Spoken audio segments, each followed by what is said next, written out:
Hello नमस्कार दोस्तों। Mock test paper जो दो हुए हैं हमारे सीए फाउंडेशन दिसंबर 23 अटेम्प्ट्स के लिए, उन दोनों ही क्वेश्चन में से जो ट्रू और फॉल्स विद रीजन है, वो क्वेश्चन मैं क्विक डिस्कस करने वाला हूं आपके साथ। इस वीडियो में ये दो ही मॉक टेस्ट पेपर के क्वेश्चन डिस्कस किए। अगर आपको ये यूजफुल लगता है सेशन, तो नेक्स्ट वीडियो देखना जहां पे मैंने रिमेनिंग पिछले जितने भी अटेम्प्ट के मॉक टेस्ट है उसके सारे क्वेश्चन डिस्कस किए हुए हैं। फिलहाल तो हम लोग फटाफट से इस मॉक टेस्ट में 14 मार्क्स का जो क्वेश्चन है वो क्या आया था और उसके आंसर क्या है वो देखेंगे, और उसके साथ अगर कोई थियरी क्वेश्चन आया है उसे भी कैसे डील करना है वो भी देखेंगे। दोस्तों करीब करीब ये 12 मार्क्स बहुत इंपॉर्टेंट होता है। सो आप देखिए, मॉक टेस्ट नंबर हमारा 1, वो पेपर आपके सामने मैं डिस्कस कर रहा हूँ, नवंबर 2023 में हुआ था। पहला क्वेश्चन, यहाँ पे बच्चों का कहना होता है कि सर हमें ये क्वेश्चन लिखने की ज़रूरत है। बिल्कुल नहीं दोस्तों, आप सीधा-सीधा जाइए और आपको सिर्फ़ आंसर लिखना है, और ट्रू रहा फिर भी उसका रीज़न लिखना है, फ़ॉल्स रहा फिर भी उसका रीज़न लिखना है। ट्रू है तो रीज़न नहीं लिखेंगे चलेगा क्या सर? ऐसा नहीं है। देखिए, समझिए, इस चीज़ को ऑब्ज़र्व कीजिए। दोस्तों ये पीडीएफ टेलीग्राम चैनल पे मैं शेयर कर दूँगा ना। देखिए, state with reason weather the following statement true और फॉल्स। ठीक है सर। पहला, salary paid in advance is not an expense because it is nether reduce asset nor increase liability. दोस्तों अगर आपको कोई चीज़ नहीं समझ में आई तो अब जो मैं बता रहा हूँ समझ लीजिए, मैं समझा के बताता हूँ और वही याद रखिए। बाकी जो हुआ है नहीं हुआ उस पे फोकस मत करो। ये आरटीपीस के क्वेश्चन करके जाओ, इसमें से बहुत सारे क्वेश्चन रिपीट होते हैं करके। सर ट्रू और फॉल्स, इसका आंसर क्या है? It is true. बट अब आप कैसे लिखोगे? दोस्तों इसके आंसर भी मैंने तुरंत नीचे दिए हुए हैं, ये रहा देखो। Yes it is true. Why sir? Salary paid in advance is related to coming accounting period, मतलब जो आने वाला अकाउंटिंग साल है, नेक्स्ट अकाउंटिंग ईयर, उससे रिलेटेड है। And that's why it has nothing to do with the current period, and hence it is not taken in the profit and loss account as an expenses. Simple सी बात है, हम profit and loss account में वो record नहीं करेंगे, क्योंकि वो कौन से साल से रिलेटेड है? अपकमिंग अकाउंटिंग ईयर, जो आने वाला अकाउंटिंग ईयर है उससे related. Answer, it is showing the current asset in the balance sheet, that's all. ये तुम्हें आ रहा था, ठीक है? आप जो प्रैक्टिकल फाइनल अकाउंट करते हो उसी के बेसिस पे। ओके, तो क्या आपको समझ गया? Yes sir, salary paid in advance is not an expenses, yes it is true. और कैसे आंसर लिखना है मैंने आपको बता दिया। चलो दोस्तों, दूसरा सवाल, accrual concept implies accounting on cash only. तो दोस्तों इसका आंसर है फॉल्स। ओके, अब फॉल्स है तो आप इसका मतलब क्या एक्सप्लेनेशन लिखोगे? देखिए यहाँ पे। Okay, accrual concept implies accounting on due और अक्रूअल बेसिस। मतलब sir, accrual basis of accounting involve recognition of revenue and cost as and when they accrue irrespective of actual receipt of payment. भले वो actually paid हुए या ना हुए। Light bill अगर इस महीने का आ गया है, भले पेमेंट नहीं हुआ, लेकिन एज एन आउटस्टैंडिंग हम उसे लिखते हैं। ठीक है, आपने देखा रहेगा ट्रेडिंग पी एंड एल में हम लोग ऐड ही करते थे। सैलरी भले 10 महीने का दिया है, अगले 2 महीने का ड्यू था, पे नहीं किया, लेकिन हम फिर भी क्या करते हैं सर? हमारे पी एंड एल अकाउंट में सैलरी में आउटस्टैंडिंग सैलरी ऐड कर देते हैं, तो हो गया अक्रूवल सिस्टम। तो रिसीट एंड पेमेंट से कोई लेना देना नहीं, जिस दिन वो ड्यू हो जाएगा हम पेड कर देंगे। दैट्स व्हाई एक्सप्लेनेशन था। दैट्स व्हाई यहाँ पे जो दिया हुआ है accrual concept implies accounting for cash, false. ठीक है सर। तीसरा question, stock at the end if appear in trial balance it takes only to the balance sheet. अब ये भी फाइनल अकाउंट का क्वेश्चन था दोस्तों। आपको पता है अगर ट्रायल बैलेंस के नीचे क्लोजिंग स्टॉक का एडजस्टमेंट आया, ट्रायल बैलेंस के नीचे बोल रहा हूं, तो हम उसके दो इफेक्ट देते हैं। लेकिन अगर closing stock, stock at the and मतलब क्या? क्लोजिंग स्टॉक कहां पे आ गया? ट्रायल बैलेंस में आ गया, तो क्या इसका एक ही इफेक्ट जाता है? Yes sir. तो ये आंसर क्या हो गया? ट्रू। बट इसका एक्सप्लेनेशन कैसे देना है दोस्तों, जरा ध्यान से देखिए। यस, क्या है sir? If closing stock appear in trial balance it depict that one aspect of double entry has been completed. वैसे तो दो इफेक्ट हम देते हैं डबल एंट्री सिस्टम के हिसाब से, तो हम लोग क्या कह रहे हैं सर? ये ट्रू है। क्यों? क्योंकि अगर ट्रायल बैलेंस में आया है तो हम मानेंगे कि एक इफेक्ट ऑलरेडी हम दे चुके हैं। ठीक है, चलो दैट्स इट सर। वापस एक बार पढ़ लो। If the closing stock appear in trial balance is depict that one aspect of the double entry has been completed. एक एस्पेक्ट हो चुका है, अब एक ही एस्पेक्ट देना है, दैट इज हम कहां पे डाल देंगे उसे? बैलेंस शीट में करके। ठीक है चलो sir, next question, discount at the time of retirement of bill is gain of the ड्रॉई। Sir retirement और रिन्यूअल दो कंसेप्ट होता है, बराबर है कि नहीं? रिटायरमेंट मतलब क्या? ड्यू डेट से पहले ड्रॉई पैसा दे देता है। तो ड्यू डेट से पहले अगर ड्रॉई पैसा देगा तो वो ड्रॉई कहेगा ना ड्रॉवर से कि भाई मुझे कुछ तो डिस्काउंट दे, रिबेट दे। समझ में आ रहा है? तो रिटायरमेंट के वक्त जो डिस्काउंट लगता है दोस्तों, वो किसका फायदा होता है? ड्रॉई का फायदा। और किसका नुकसान होता है? ड्रॉवर का नुकसान। समझिए, रिटायरमेंट मतलब बिफोर मैच्योरिटी पेमेंट करता है कौन? ड्रॉवी। तो वो कम पैसा देता है, तो डेफिनेटली उसका फायदा है, और ड्रॉवर का नुकसान है। दैट्स वाई ये स्टेटमेंट क्या था सर? ट्रू। तो सर इसका भी एक्सप्लेनेशन लिखना है। यस, ये रहा दोस्तों। ध्यान से देखिए, discount at the time of retirement of bill, gain for the drawee and loss for the drawer. देखो ट्रू में आप क्या लिख रहे हो, ज्यादा टेंशन नहीं, पूरे ही मार्क्स मिलेंगे, आईसीआई के सजेस्टेड आंसर है सर, आप ऐसे भी लिख दो तो भी चलेगा, कोई दिक्कत नहीं करके। ठीक है, yes sir. Okay, next question sir, क्या है, पार्टनर्स कैन शेयर प्रॉफिट और losses in their capital ratio when there is no agreement. क्या है दोस्तों, ट्रू और फॉल्स? Answer is false.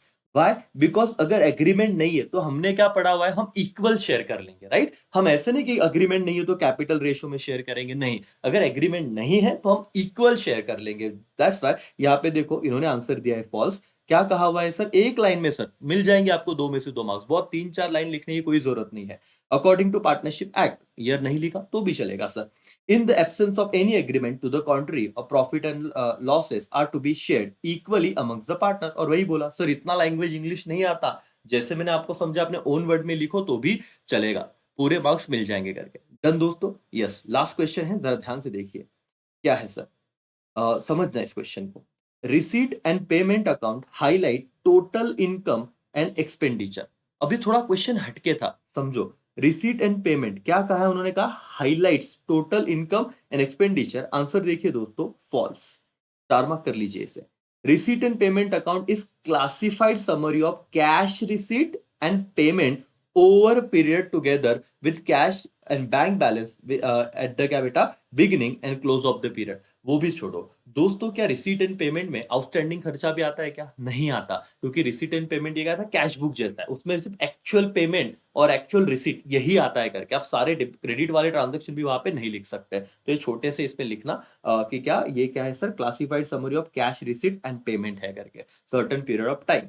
ठीक है, और ये शुरू होता है कैश और बैंक बैलेंस से, और एंड होता है मतलब ओपनिंग बैलेंस और क्लोजिंग बैलेंस वाली चीज। ठीक है, beginning with the cash and bank balance at the beginning and close eight of the period, opening और क्लोजिंग बैलेंस। दैट्स ऑल, इतना नहीं लिखना है तो भी आप लिखना सर क्या ये फॉल्स है, क्योंकि हम सब नहीं बोलते, हम सिर्फ कैश वाले एक्चुअल रिसीट और एक्चुअल पेमेंट वाले यहाँ पे ट्रांजेक्शन लेते हैं करके। ठीक है, हो गया दोस्तों। अब कुछ कुछ बच्चों को सवाल आता है कि सर ऐसे सवाल आ गया तो क्या, explain cash and mercantile system of accounting. एकदम सिंपल है दोस्तों, मैं कह रहा हूं अपने ओन वर्ड में लिखोगे तो भी आ जाएगा, जस्ट यहाँ पे थियरी क्वेश्चन है इसलिए बता देता हूं, और एटलीस्ट ये दो आरटीपी तो भी हम डिस्कस कर लेंगे, तो है ना, आपका तुरंत वो काम फटाफट कंप्लीट हो जाएगा। कैश एंड मर्केंटाइल सिस्टम, यहाँ पे क्या है सर, रीड कर रहा हूं क्योंकि आई नो कि फटाफट चीजें होगी तो आपको ध्यान में तुरंत रह जाएगी करके। Cash system accounting is a system by which transaction is recognise only if cash received और पेड। इतना तो लिख देना सर कि अगर कैश मिला और पेड हुआ तो ही हम कैश में लिखेंगे, क्रेडिट वाला लिखेंगे नहीं, ड्यू वाले ट्रांजेक्शन आएंगे नहीं। In cash system accounting entries are made only when cash is received or paid, no entry being made when payment or receipts merely due। Sir इतना तो लिखिए, आप ऑनवर्ड में लिख ही सकते हो गया cash system. Cash system is normally followed by professional education institution वगैरह वगैरह, लिखना है तो लिखो, नहीं लिखा तो भी चलेगा। ठीक है, लेकिन एक बार एग्जांपल याद आ ही जाएगा तो लिख देना। What is mercantile system sir? Mercantile accounting system is system of classifying and summarizing transaction into assets, liability, equity, cost, revenue and recording thereof. A transaction is recognized when either liability is created, impaired, asset is created, impaired। अब इतना नहीं याद रहेगा तो छोड़ देना यार, आप इतना याद रखो कि मर्केंटाइल में क्या हो रहा है, जब भी कोई असेट क्रिएट हो रहा है, लाइबिलिटी क्रिएट हो रहा है, ऐसा कोई ट्रांजेक्शन जिसका फाइनेंशियल स्टेटमेंट पे इफेक्ट गिर रहा है, ठीक है, आप उसे रिकॉर्ड करते हो। तो अब ये देखो, ये वाला इंपॉर्टेंट लाइन है, a record made on the basis of accounts having become due for the payment or receipt irrespective of fact whether payment is made और रिसीव्ड एक्चुअली। मतलब वो ड्यू वाला याद है, अक्रूवल वाला सेम वैसे है, अक्रूवल वाला लिख देना, मतलब पेमेंट किया है नहीं किया पता नहीं, लेकिन ड्यू भी हुआ, क्योंकि ड्यू हो रहा है तो सर कोई लाइबिलिटी बन रहा है ना, एडवांस में पेड कर रहे हो तो कोई आपका असेट बन रहा है, तो फिर भी आप इसे क्या करोगे, यहाँ पे रिकॉर्ड करोगे करके, वो अक्रूवल वाला चीज यहाँ पे लिख देना, खत्म हो जाएगा। ठीक है सर, तो ये हो गया मॉक टेस्ट पेपर 1 2023 का। अब सर जो ऑब्जेक्टिव क्वेश्चन है वो हम ले लेते हैं मॉक टेस्ट पेपर 2 से। ये रहा दिसंबर 2023 में जो मॉक टेस्ट पेपर 2 हुआ था। चलो ये रहे क्वेश्चन और नीचे उसके आंसर भी दिए हुए हैं, ध्यान से देखिए दोस्तों क्या है करके। State with reason whether the following statement true और फॉल्स। पहला सवाल दूसरे मॉक टेस्ट में पूछा गया था दिसंबर में, वो ये रहा, the provision for bad debts is debited to sundry debtors account. अब दोस्तों ये आंसर है फॉल्स। क्या है? False. Provision for bad debts is debited to sundry debtor account.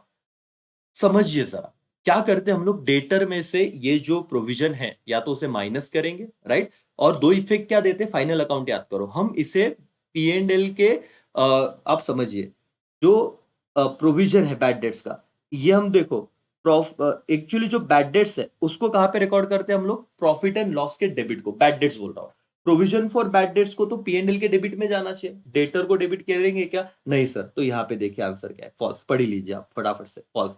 The provision for bad debts is debited to profit and loss account, balance sheet, in balance sheet it is either shown on liability side या तो deducted from the debtor, और हमने हमेशा यही किया है, deducted from debtor, हम debtor में से माइनस करते हैं और यहाँ पे यूजुअली कहा दिखाते हैं पेडल के डेबिट साइड को। ठीक है सर, खत्म हो गया पहला। दूसरा क्वेश्चन, टाइम कम है सर, फटाफट बताइए सर, आईएमपी क्वेश्चन है दूसरा वाला, ध्यान से देखिए। Discount column of cash book is never balance, क्या ट्रू और false, it is true sir. हम लोग जब डबल कॉलम कैश बुक बनाते थे दोस्तों, उसमें याद है आपको डिस्काउंट कॉलम आता था, और मैंने आपको कहा था कि वो कभी भी ना उसको क्या मत करना सर, बैलेंस मत करना, आप उसका टोटल लेना, मतलब आप देखो डिस्काउंट अलाउड है कि डिस्काउंट रिसीव्ड है, तो ये स्टेटमेंट ट्रू है, वो कभी भी बैलेंस नहीं होता, yes sir true. Discount column is total and transfer to discount allowed, और क्या बेटा, डिस्काउंट रिसीव्ड, तो उसका टोटल होता है, उसका कभी भी बैलेंसिंग नहीं करते, और जो भी रहेगा अलाउड और रिसीव्ड उसको हम उसमें से ट्रांसफर कर देंगे। ठीक है सर। नेक्स्ट दोस्तों क्या है, goods sold on approval or return basis are not recorded on credit sale initially when they are sent out, क्या है सर, ये भी, इसका आंसर भी फॉल्स है। ध्यान से देखिए क्या दिया हुआ है, यस सर फॉल्स। क्या है, they are recorded as the sale irrespective whether the customer might accept or reject at the goods at the end of the period for the approval। Sir ये देखो सिंपल सी बात है, क्या goods Saint on approval को जैसे हम उसे गुड्स भेजते हैं, क्या हम क्रेडिट सेल करके रिकॉर्ड करते हैं, क्या आंसर इज यस, इन्होंने क्या बोला, नहीं करते, तो क्या हो गया, इसका आंसर फॉल्स हो गया करके। ठीक है, तीन क्वेश्चन बाकी है, ध्यान दीजिए, फिर हमारे दिसंबर के जो मॉक टेस्ट पेपर है दोनों वो कंप्लीट हो जाएंगे, और आपके दिमाग से भी वो टेंशन हट जाएगा कि हमारा वो मॉक टेस्ट ये वाले क्वेश्चन देखने रह गए करके। देखिए ध्यान से, in case of due date of bill fall after the date of closing account, क्या कहा है बेटा, ये अकाउंट करंट वाला है। In case due date of bill fall after the date of क्या, closing of account, due date कब आ रहा है, बुक्स ऑफ अकाउंट, मतलब जो अकाउंटिंग का जो डेट था क्लोज होने के बाद ड्यू डेट आ रहा है। The interest from the date of closing to such a due date is known as क्या, रेडिक इंटरेस्ट, क्या ट्रू है कि फॉल्स है दोस्तों, बताइए। फोर्थ का आंसर आप देखिए, it is true. Why true? In case of due date of bill fall after the date of closing account, ये तो वही उठाया जो क्वेश्चन था। Then no interest is allowed for that. However, interest from the date of closing to such a due date, closing होने से बाद due date तक का जो interest है, is written in reading in appropriate side of the account current, this interest is called red ink interest. कहा से sir, book close होने के बाद से ड्यू डेट तक जितना भी इंटरेस्ट आएगा उसे आप कौन से इंक में लिखते हो, रेडिंग। ओके, और ये अकाउंट करंट का sir is appropriate side of account current, this interest is called red ink interest करके, तो रेडिंग इंटरेस्ट वाला ट्रू था सर। ओके, अब देखिए दो क्वेश्चन रह गए हैं। Business of partnership comes to an end at the death of partner, क्या पार्टनर बनने के बाद बिजनेस खत्म हो जाएगा, क्या आंसर इज नो, फॉल्स। जरूरी नहीं है सर कि पार्टनर बनने के बाद, अगर चार पार्टनर रहे तो ये अजम्पशन मत लगाना दो ही थे, आप समझिए आंसर देखो ऐसे है क्या, क्या ये चीजें करके जाना सर, क्या फॉल्स। सर्वाइविंग पार्टनर में कंटिन्यू और continue to carry on business in case of partnership, जो जिंदा है सर्वाइविंग पार्टनर वो कंटिन्यू कर सकते हैं सर, इसीलिए एक बंदा मरने से बिजनेस क्लोज होगा नहीं। ओके, लास्ट सर देखते हैं, non participating preference share holder enjoy voting right, IMP कर दो दोस्तों, इसे आईएमपी कर दो, आंसर क्या रहेगा, फॉल्स।